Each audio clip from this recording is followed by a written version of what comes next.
오늘 우리에게 주신 하나님의 말씀은 사도행전 11장 19절에서 26절입니다. 사도행전 11장 19절에서 26절입니다. 봉독하겠습니다. 그때 스데반의 일로 일어난 환란으로 말미암아 흩어진 자들이 베니게와 구브로와 안디옥까지 이르러 유대인에게만 말씀을 전하는데 그 중에 구브로와 구레네 몇 사람이 안디옥에 이르러 헬라인에게도 말하여 주 예수를 전파하니 주의 손이 그들과 함께 하심에 수많은 사람들이 믿고 주께 돌아오더라. 예루살렘 교회가 이 사람들의 소문을 듣고 바나바를 안디옥까지 보내니 그가 이르러 하나님의 은혜를 보고 기뻐하여 모든 사람에게 굳건한 마음으로 주와 함께 머물러 있으라 권하니 바나바는 착한 사람이요 성령과 믿음이 충만한 사람이라. 이에 큰 무리가 주께 더하여 지더라. 바나바가 사울을 찾으러 다소에 가서 만남에 안디옥에 데리고 와서 둘이 교회에 1년간 모여 있어 큰 무리를 가르쳤고 제자들이 안디옥에서 비로소 그리스도인이라 일컬음을 받게 되었더라. 아멘.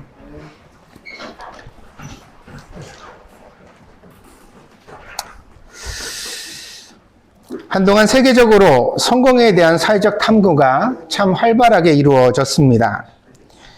스티븐 코비의 책이죠. 성공하는 사람들의 7가지 습관. 이거 읽고서 7가지 습관 만든다고 막 책에 메모하고 열심히 노력하는 사람 되게 많았습니다. 다 성공한 건 아닙니다. 이런 자기계발서를 보고 나면 성공할 수 있다는 확신을 가진 사람들이 많습니다. 지금도 이 성공에 대한 책이 서점에 되게 많이 나오는데 이런 책을 읽고 자기를 개발하지 않으면 뭔가 좀 욕망이 없는 게으른 사람처럼 취급되기도 합니다. 이런 사람들이 끊임없이 있기 때문에 사람들은 자기계발서를 더 만들려고 하고 지금도 성공에 대한 다각적 그런 탐구가 이루어지고 있습니다. 연구자들은 세계적인 CEO를 대상으로 그 특징들을 조사했습니다. 성공의 공식은 생각처럼 쉽지 않았습니다. 연령, 학습 능력, 스피치, 수면, 심지어 식성까지 분류하여서 조사를 했지만 그 어떤 일관성도 잘 발견되지 않았다고 합니다. 그러니까 성공하는 사람들에게 공통점이 뭐냐? 이걸 정의하는 건 매우 주관적이고 힘든 문제입니다. 백인, 백색, 100명이 모이면 100가지 색깔이 있는 법입니다. 그만큼 사람들은 다양한 것입니다. 그럼에도 불구하고 이 성공에 대하여 영감을 주는 한 가지 공통적 특징이 발견되었습니다. 그것은 팀워크의 능력이었습니다. 리더 역시 사람입니다.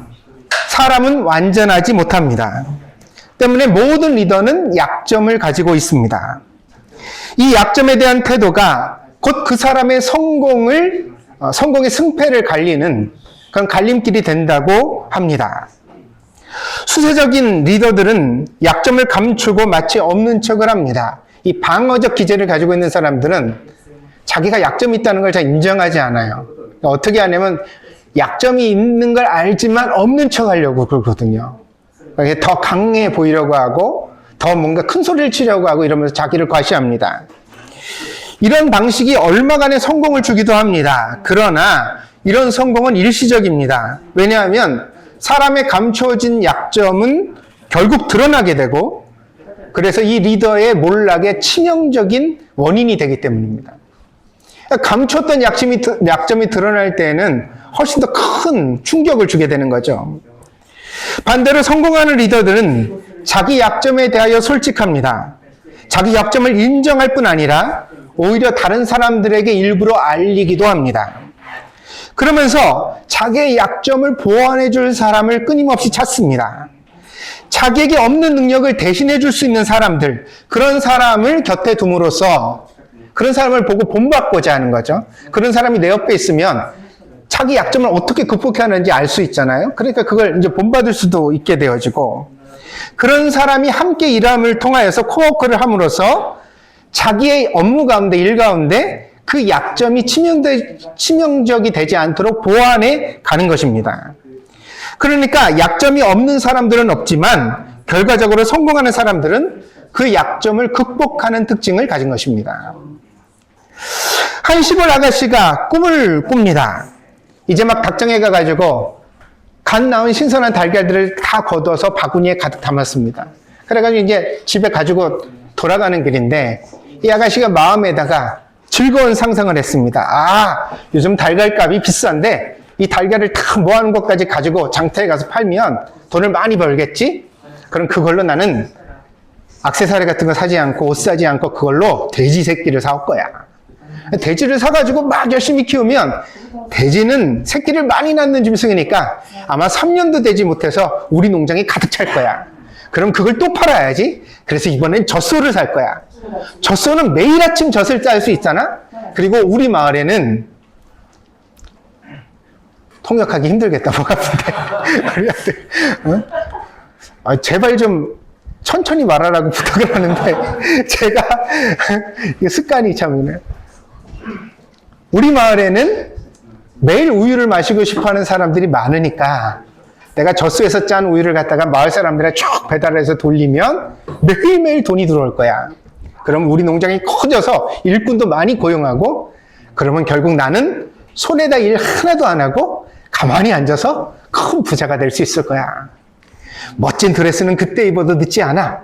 내가 그때 입고 마을에 있는 파티에 가면 청년들이 나를 보면서 부러운 눈빛으로 나를 보겠지? 그러면 말이야 그 앞에서 내가 우아하게 팔을 착 내밀면서 인사를 하는 거야. 나도 모르게 팔을 착 휘젓는 순간 달걀 바구니가 다 엎어졌습니다. 몽땅 깨져서 그만 달걀을 다 잃어버리고 말았습니다.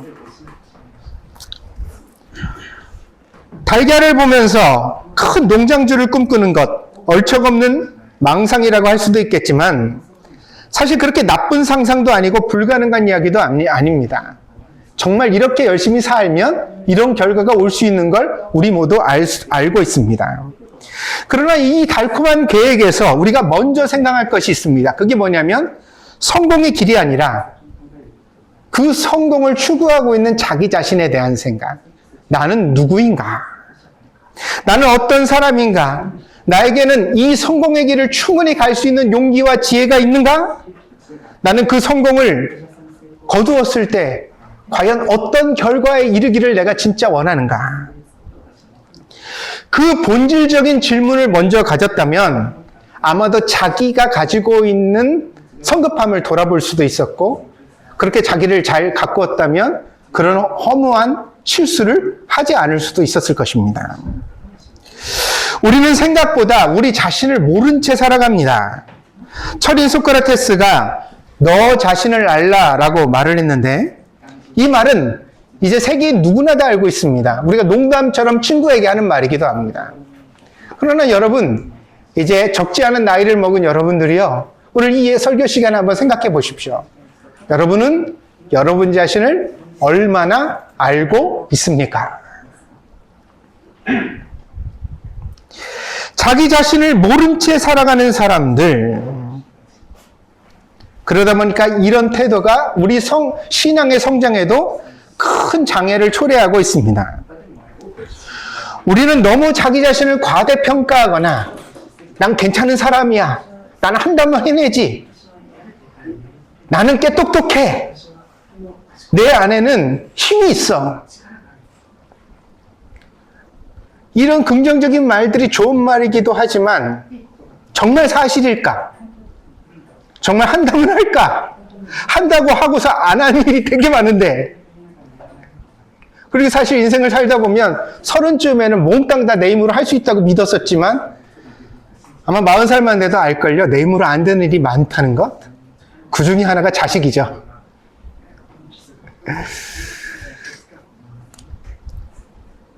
혹은 자기 자신에 대하여 너무 무관심한 채 살아갑니다.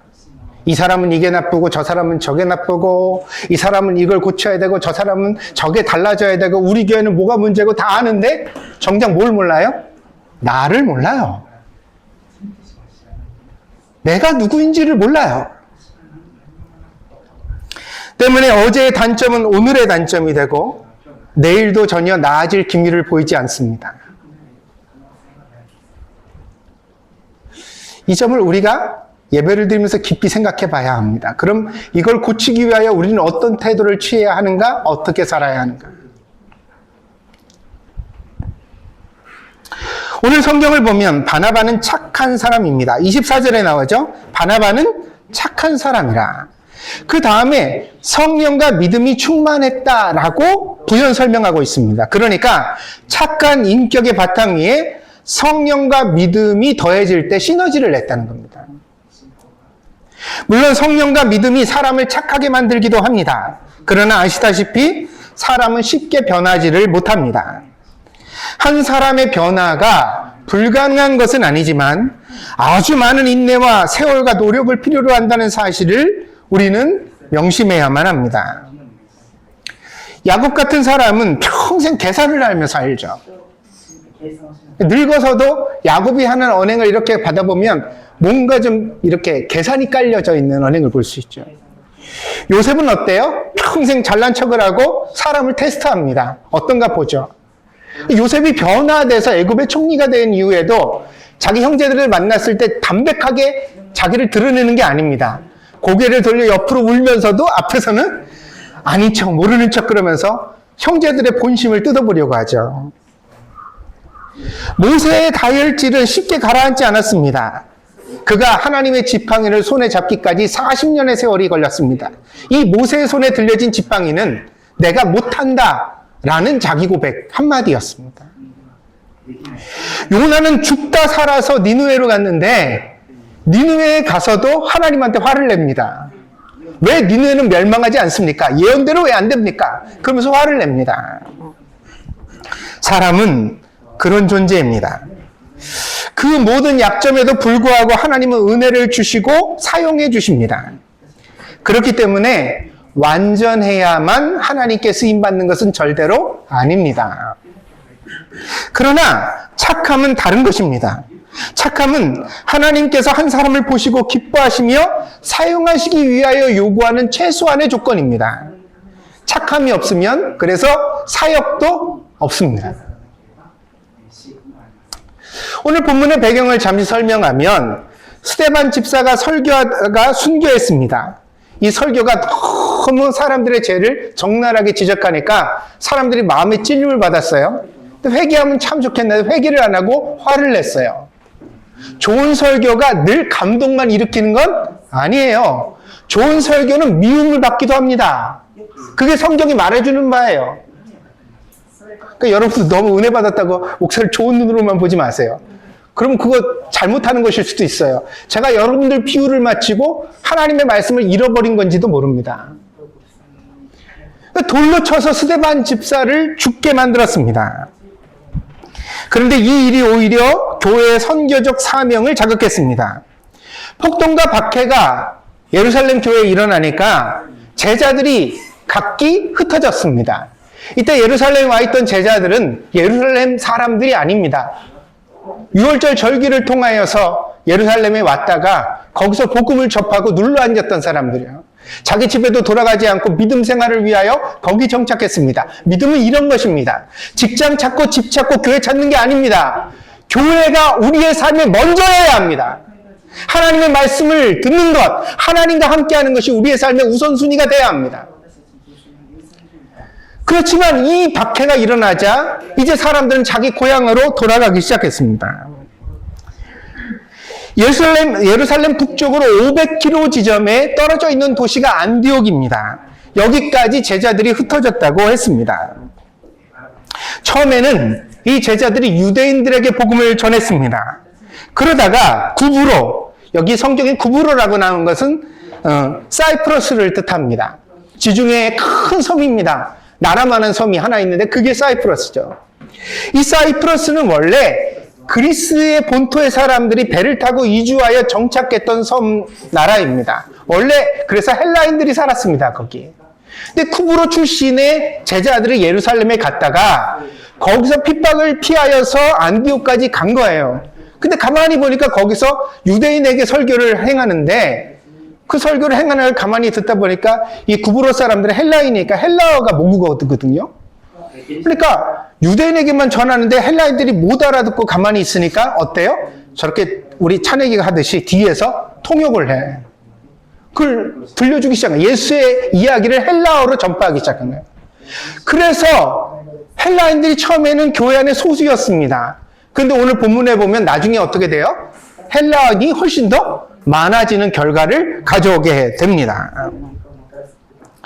구로 함께 나타나는 것이 구레네라고 나타나죠. 구레네는 북아프리카 북단의 해안 도시입니다. 지금은 한번 찾아보세요. 리비아입니다. 리비아에 있는 해안 도시예요. 여기가 다 어떤 특색을 가지고 있느냐면 알렉산더 대왕이 제국을 건설할 때 먼저 해안가를 다 정복했어요. 북아프리카 연안도 해안가가 다 정복되어서 그 아프리카와 그리스를 잇는 거점으로 만들어졌던 큰 도시가 알렉산드리아예요. 알렉산드리아는 하나가 아니라 여러 개가 있었는데 헬라의 문물을 전파하는 거점 도시였습니다. 그러니까 그렇게 전파를 했거든요. 그러니까 이 구레네 또한 어때요? 헬라의 문화권에 알렉산더 대왕 때 들어가 있었던 거죠. 여기 사람들도 모국어를 헬라어를 사용했어요. 그리스어를 사용했습니다. 그러다 보니까 사이프러스와 구레네 사람들이 헬라어를 통하여 활발하게 설교 사역을 하다 보니까 교회 안에 헬라인들이 많아지게 되었습니다. 안디옥에 믿는 제자들이 많아졌다는 소식을 예루살렘 교회가 듣고 이 교회를 어떻게 할 것인가. 그래서 돌보기 위하여 예루살렘 교회에서 파송한 목회자가 바나바였습니다. 착하고 성령과 믿음이 충만한 사람 바나바입니다. 바나바가 와서 목회를 하니까 안디옥 교회는 더욱 부흥했습니다. 그러자 바나바는 혼자 이 교회를 감당할 수 없다고 생각하고 다소에 가서 바울을 만납니다. 그리고 이 바울에게 요청하여서 나와 같이 가서 안디옥 교회를 목회하자. 그렇게 팀워크를 제안하게 됩니다. 그런데 사울이라는 청년이 처음 이제 나오는 것은 사도행전 8장 9장이거든요. 9장에 거기서 어떻게 사울이 나오냐면 대제사장에게 위임받은 권한장을 가지고서 그리스도인들을 감옥에 잡아서 가두기 위하여서 다메섹으로 가는 길이었습니다. 그때 밝은 빛 가운데 예수님이 나타나셔서 사울아 사울아 네가 어찌하여 나를 핍박하느냐. 그 예수님의 음성을 듣고 사울이 회심하여서 기독교인이 되죠. 그리스도인이 됩니다. 그렇지만 사도행전 9장과 11장 사이에는 적지 않은 세월이 자리하고 있습니다. 왜냐하면 사울은 예수님을 만난 이후에 아라비아에 가서 3년 동안 머물렀어요. 여기서 자기 자신을 정리했습니다. 자기가 이전까지 알았던 모든 지식, 자기가 생각했던 가치관, 이상들을 기도하면서 다 정리해내고 버리고 사도 바울이 그렇게 설교하면서 말하잖아요. 내가 세상의 지식을 배설물과 같이 여긴다. 그런 마음의 결정과 정리를 해낸 것이 아라비아 사막에서 3년의 세월입니다. 그렇게 정리를 하고 나서 자기가 완전히 그리스도인이 되기로 결정을 짓고 예루살렘 교회로 갑니다. 예루살렘에서 예수님의 제자들을 만났습니다. 예수님의 12제자들과 만나 교제했죠. 그래서 당신이 만난 예수가 진짜 예수라는 것을 사도들로부터 인정을 받고 그리스도인으로 인정을 받았습니다. 그러나 이때부터 사울의 사역이 시작된 게 아닙니다. 이렇게 예루살렘 교회에서 인정을 받은 이후에 자기 고향 땅으로 귀향했습니다. 그게 어디냐면 다소였어요. 그리고 다소에서 얼마의 시간을 보내냐면 약 10년을 보냅니다. 10년 동안 무명의 시간을 보냈어요. 사도 바울이. 한 사람이 유명해지기에도 충분하지만 잊혀지기에도 충분한 세월입니다. 그러니까 바나바가 다소에 가서 사도 바울의 손을 잡고 안디옥 교회를 올 때에는 이 사울이라는 바울은 잊혀진 사역자였어요. 근데 그를 누가 알아봤어요? 바나바가 알아봤던 거예요.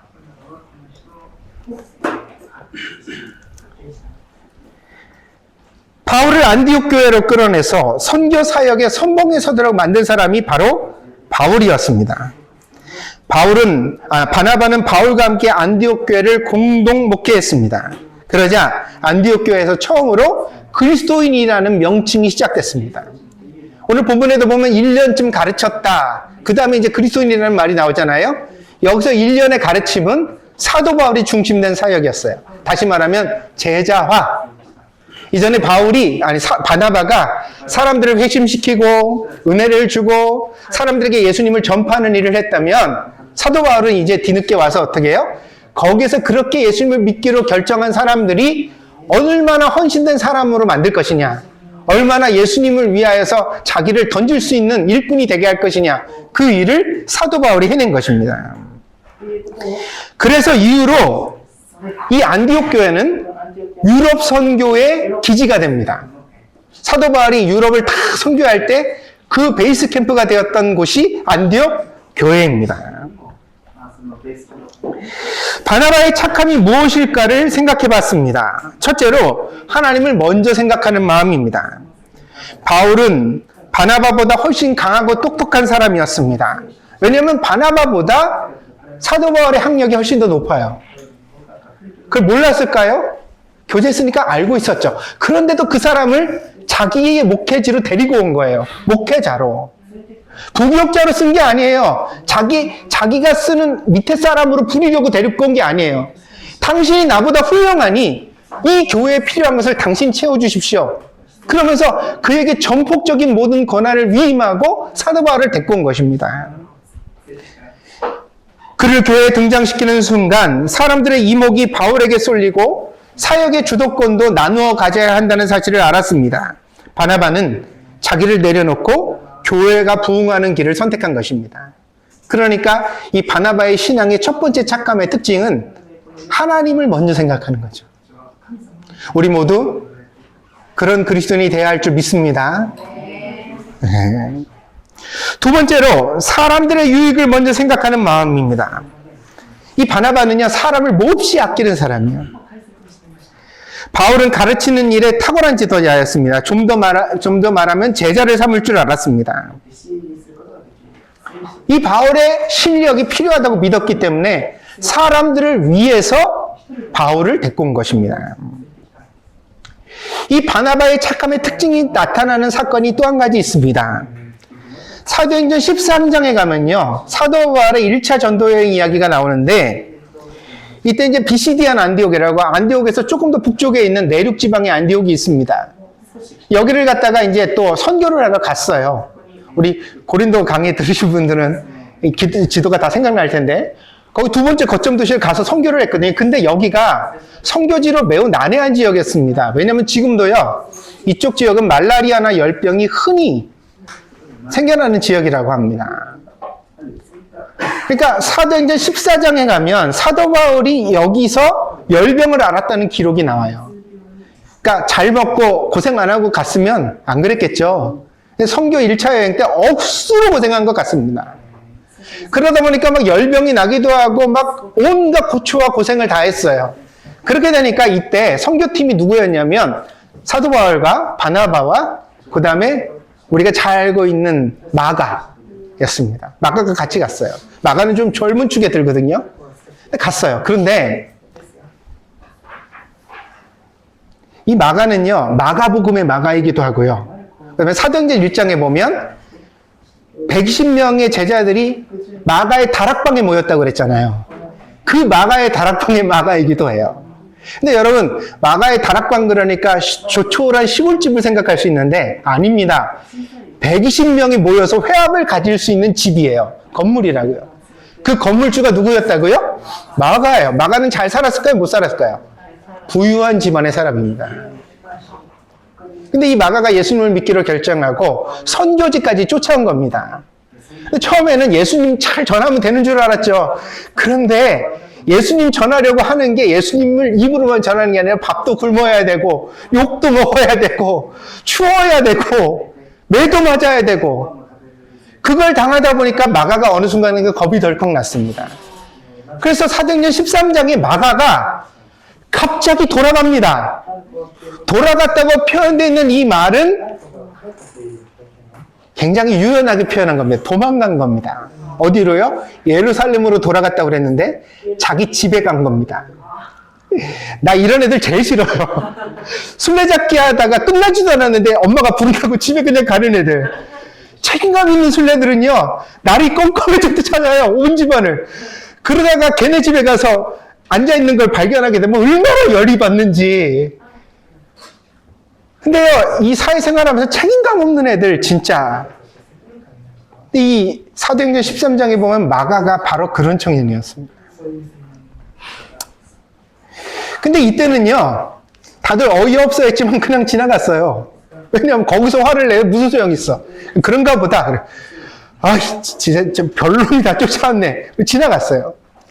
근데 이제 사도 바울이 사도행전 15장에서 2차 전도여행을 계획하게 됩니다. 누굴 데리고 갈까? 그랬어요. 근데 이때 또 바나바가 눈치 없이 마가를 데리고 가자고 얘기를 한 거예요. 사도 바울이 노발대발했습니다. 아니, 선교지에서 도망간 놈을 데리고 가자고? 말이 돼요, 그게? 바나바가요, 사울을 안디옥에 데려온 사람이에요. 웬만하면 사울이 바나바한테 화를 안 낼 겁니다. 근데 바울이 진짜 화가 났어요. 둘이 심하게 싸웁니다. 그래서 어떻게 되어져요? 2차 전도여행 터키와 유럽으로 가는데 바울은 신라를 데리고 가고 바나바는 마가랑 같이 키프로스, 자기 고향 땅으로 선교를 갑니다.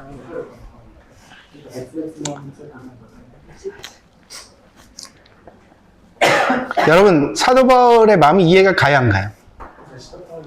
바나바는요?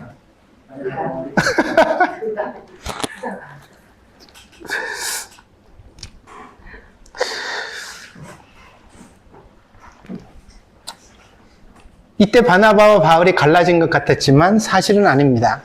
바울은 이후로 쓰는 많은 서신 속에서 바나바를 좋은 사역자라고 소개하고 바나바를 존경하고 있습니다. 뿐만 아니라 사도 바울이 나중에는 마가도 용서했습니다. 어떻게 알 수 있죠? 바울이 순교 전에 쓴 서신이 디모데후서입니다. 순교 바로 직전에 쓴 서신이에요. 근데 디모데후서 4장 1절에 사도 바울이 이렇게 말합니다. 누가만 나와 함께 있느니라. 내가 올 때 마가를 데리고 오라. 그가 나의 일에 유익하니라. 그러니까 죽기 전에 누굴 보고 싶다는 거예요? 마가를 보고 싶다고요.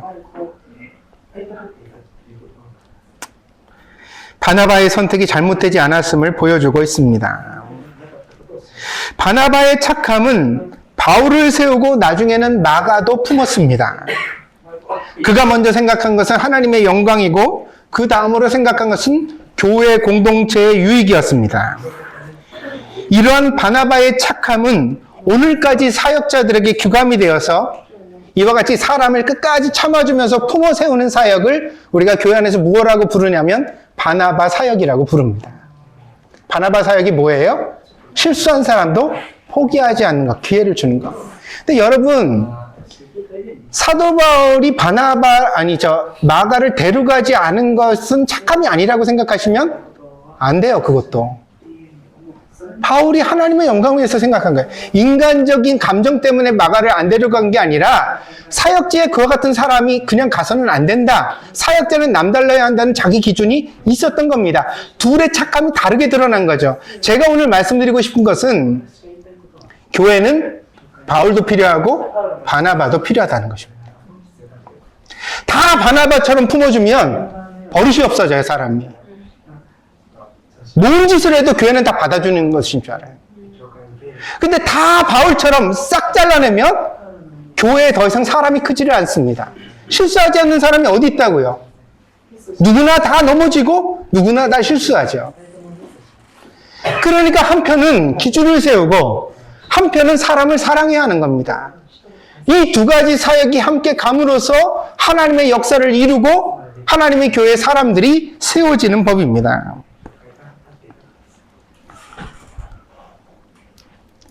전도서에 이런 말씀이 나옵니다. 두 사람이 한 사람보다 나음은 그들이 수고함으로 좋은 상을 얻을 것임이라. 혹시 그들이 넘어지면 하나가 그 동물을 붙들어 일으키려니와 홀로 있어 넘어지고 붙들어 일으킬 자가 없는 자에게는 화가 있으리라. 두 사람이 함께 누우면 따뜻하거니와 한 사람이면 어찌 따뜻하랴. 한 사람이면 패하겠거니와 두 사람이면 맞설 수 있나니 세 겹줄은 쉽게 끊어지지 아니하느니라. 우리가 교회에 사역을 할 때 어떻게 해야 돼요? 함께 해야 하는 겁니다. 믿습니까? 믿습니까? 네.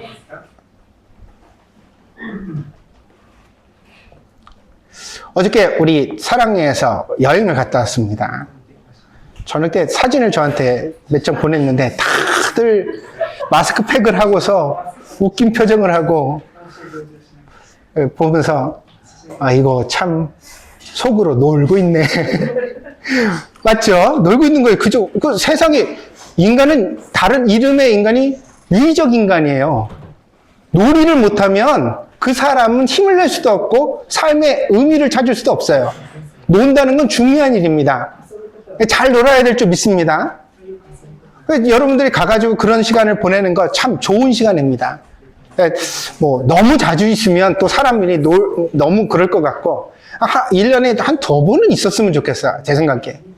근데 또 작년에는 뭐 우리 사모님이 못 가고 그러더니 이번에는 또 우리 정집사님이 못 가가지고 참 아쉽게 됐는데 다음에 기회가 있겠죠. 뭐 또 괜찮을 거라고 생각합니다. 근데 이렇게 이제 사람들이 예배 시간에 1시간, 교회에서 2-3시간 정도 어울리다가 갑자기 아침부터 저녁까지 하루 종일 있다 보면 어때요? 감추어진 모습이 드러납니다. 못 보던 모습을 보게 되고요. 그 사람이 어떠한지를 보다 더 깊이 이해하게 됩니다. 여러분 그게 다 좋기만 할까요?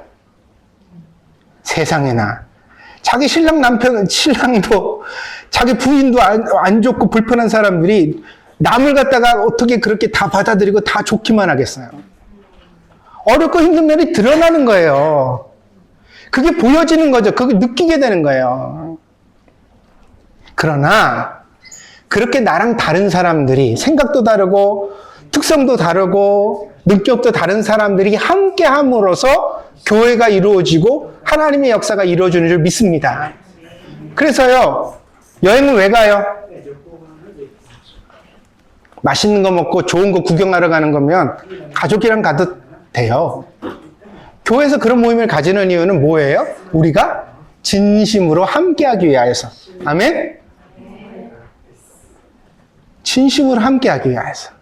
이 사람을 이해하고 이 사람의 부족한 점이 뭔가 단점이 뭔가를 내가 이해하고 바나바처럼 그걸 품어주고 사도 바울처럼 그걸 채워줄 수 있는 사람이 되기 위하여서. 교회 사역은 혼자 하는 것이 아닙니다. 각 사람의 특성과 능력이 어우러져서 공동체를 풍성하게 하는 것입니다. 다르다고 틀린 것이 아닙니다. 내 생각이랑 다르다고 그래서 왜 저러지? 왜 저러긴요? 내가 아니에요. 다른 사람이지. 다른 사람이 저러는 건 그 사람 나름대로 맞는 일이에요.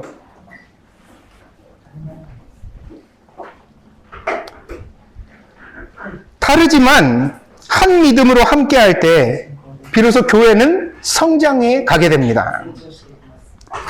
그러므로 교회는 착한 사람의 능력이 필요합니다. 각기 성격과 특징이 다른 사람들을 하나로 묶어낼 수 있는 리더십이 필요합니다.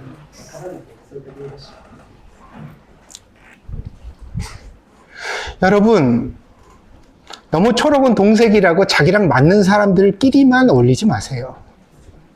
그러면 여러분은 신앙도 성장하지 않고 인격도 성장하지 않아요. 불편하지만 다른 사람들을 포용해야 합니다. 같이 하려고 노력해봐야 합니다. 이해가 안 가도 이해해 보려고 생각하는 데 의의가 있어요. 그리고 그렇게 생각하고 기도를 하면 더 좋습니다. 제가 인생의 경험을 통하여 압니다. 기도하면 우리 가운데 하나님이 역사하십니다. 저돌적인 사람은 앞에 세우고 느긋한 사람은 뒤에 세우면 됩니다. 예민한 사람은 다독거리고 실패한 사람에게는 기회를 주어야 합니다. 그 리더십이 사람을 세웁니다. 그런 것을 다른 사람에게 요구할 것이 아닙니다. 우리가 함께 다 묵상하고 이 바나바와 같은 바울과 같은 리더십을 본받으려고 노력해 갈 때 비로소 우리에게 어떻게 되어져요? 교회 안에 풍성해지는 은혜가 나타나게 되는 것입니다. 그러므로 여러분, 여러분의 부족함을 여러분의 인격을 개조해서만 극복하려고 들지 말고 여러분의 부족함을 여러분이랑 완전히 다른 사람들을 같이 곁에 둠으로써 연대하고 손을 잡음으로써 그 의견을 경청함으로써 그 사람들의 의견을 존중해 줌으로써 극복할 줄 아는 사람이 되시기를 바랍니다. 그러면 여러분들에게 어때요? 하나님의 은혜, 풍성함이 나타나서 마침내 좋은 사역의 열매에 이르게 되어지고 하나님의 역사를 만나게 될 줄 믿습니다. 착한 사람의 능력, 그것이 오늘 우리들에게, 우리 교회에 필요합니다. 기도하겠습니다.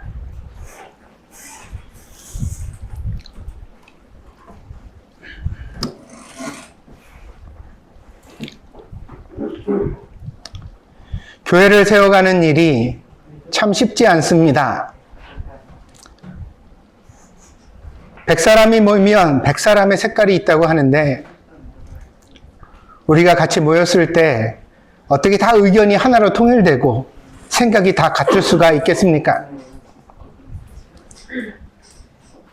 주님, 그렇게 다른 우리들을 예수님께서 한 가족으로 불러주셨사오니 이제는 하나님의 말씀에 순종하는 마음으로 최선을 다하는 저희들이 되게 하여 주시옵소서. 먼저 하나님의 영광을 생각하고 먼저 다른 사람들의 유익을 생각하게 하시옵소서. 그리하여 우리도 바나바처럼 착한 사람이 되게 하여 주시옵소서. 나를 내려놓음으로 하나님의 영광을 구하게 하여 주시고 함께 연합하여 내가 할 수 없는 더 큰 일을 해내는 사람들이 되게 하여 주시옵소서. 우리 앞에는 놀라운 과제들이 놓여 있습니다. 이 일본 땅에 건강한 교회를 세우는 일, 우리 자녀들에게 좋은 교회를 물려주는 일, 그리고 무엇보다 우리의 평생에 그 터전을 잃지 않고 항상 발전해가며 성장해가는 신앙생활을 계속하는 일, 이 사명이 무엇보다 중요한 줄 믿습니다. 주님, 이 사명을 잊어버리지 않게 하여 주시옵소서. 우리가 왜 여기 모였는지, 무엇을 위하여 신앙생활을 하는지, 그리고 어떻게 이루어가야 할지를 고민하고 기도하게 하여 주시옵소서. 우리 동정드림께 꼭 필요한 착한 사람의 능력을 하나님이 공급해 주시고 그리하여 바나바와 같은 사역자들이 많아지게 하여 주시옵소서. 하나님이 함께 하실 줄 믿습니다. 감사드리며 예수님의 이름으로 기도했습니다. 아멘.